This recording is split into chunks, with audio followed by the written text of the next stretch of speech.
Hi guys, welcome to this tutorial. Today I'm going to be looking at question 4 of the November 2019 AQA Language Paper 1. This is Zoe in the Mountains, so as always I'll just pause this in case you've not got access to the paper so you can have read it. Okay, so it's there, just pause as you need it.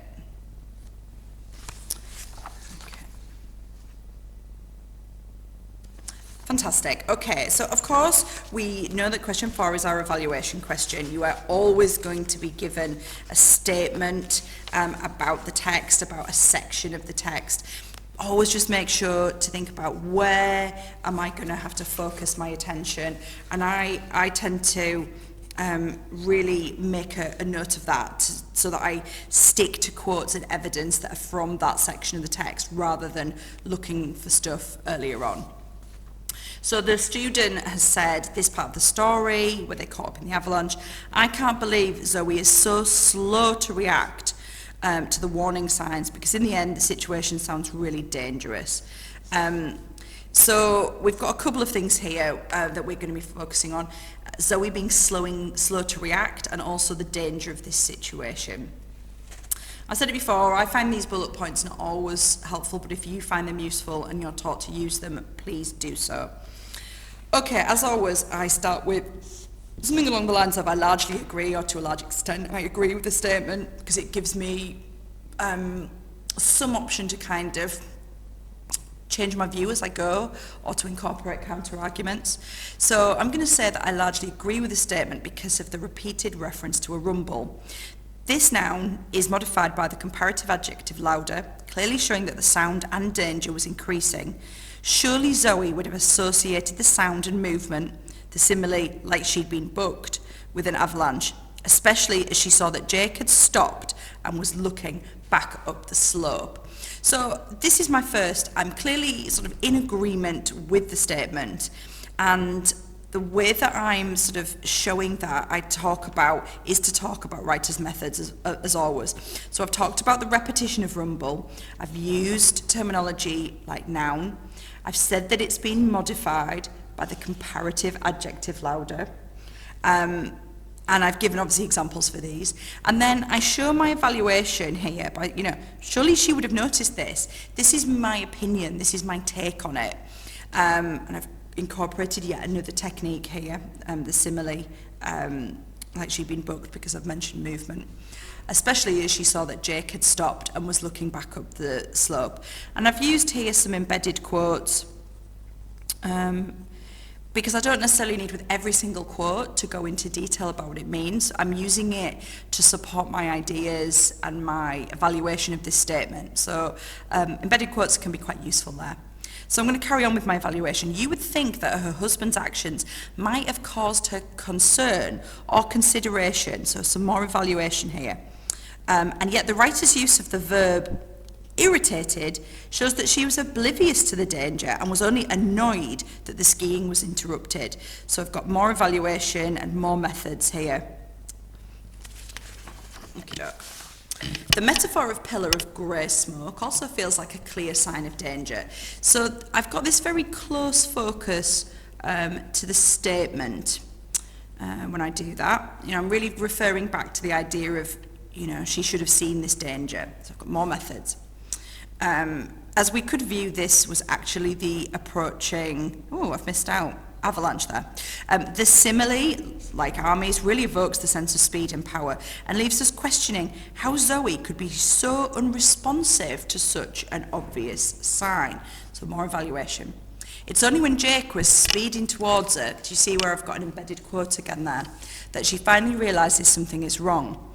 The metaphor, her smile iced over, suggests she's almost frozen with fear. So there's more eval of methods here.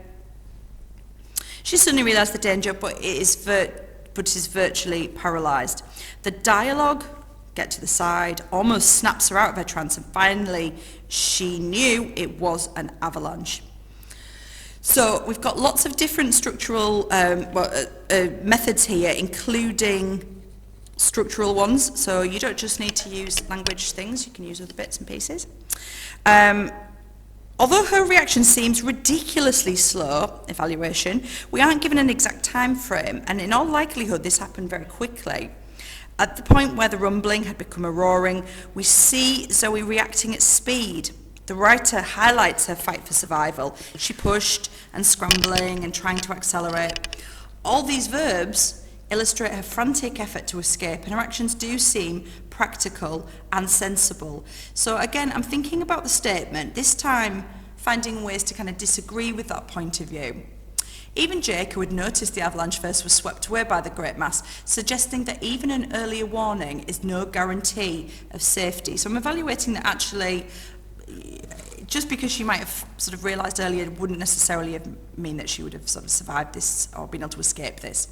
The avalanche is sudden and devastating. The metaphorical roaring cloud and simile, like inside a washing machine, convey the powerlessness of people when pitted against the power of nature. So I'm evaluating. Zoe had no chance of escaping the speed and ferocity, and even though she remembered about spreading her arms, see how I'm using embedded quotes just as part of my own evaluation. The sheer force of this must have been shocking and must have made it almost impossible to react. Lots of evaluation.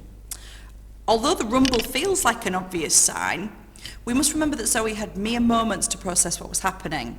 Within seconds, the white snow became grey smoke and then jagged black cracks.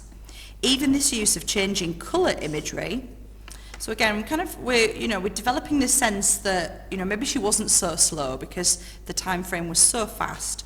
Another method here with colour imagery, so even this use of the changing colour imagery shows the environment became very hostile very quickly. Ultimately, the vivid description of the savage power of an avalanche, which can punch a character off their feet, reminds us that even the quickest reactions would not have been quick enough. Right, so evaluation there. So this would be a 20 out of 20, grade 9 response. The reason being, I do focus on writer's methods, I do focus on evidence.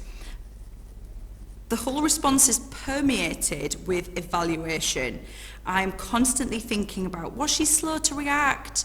I'm thinking about the danger involved, and that sense of me promoting my point of view about this is really clear. And I think a great way to do that is to incorporate some embedded quotes. Not necessarily ones that you zoom in on. You're already doing that here when you think about the methods and the writer's evidence.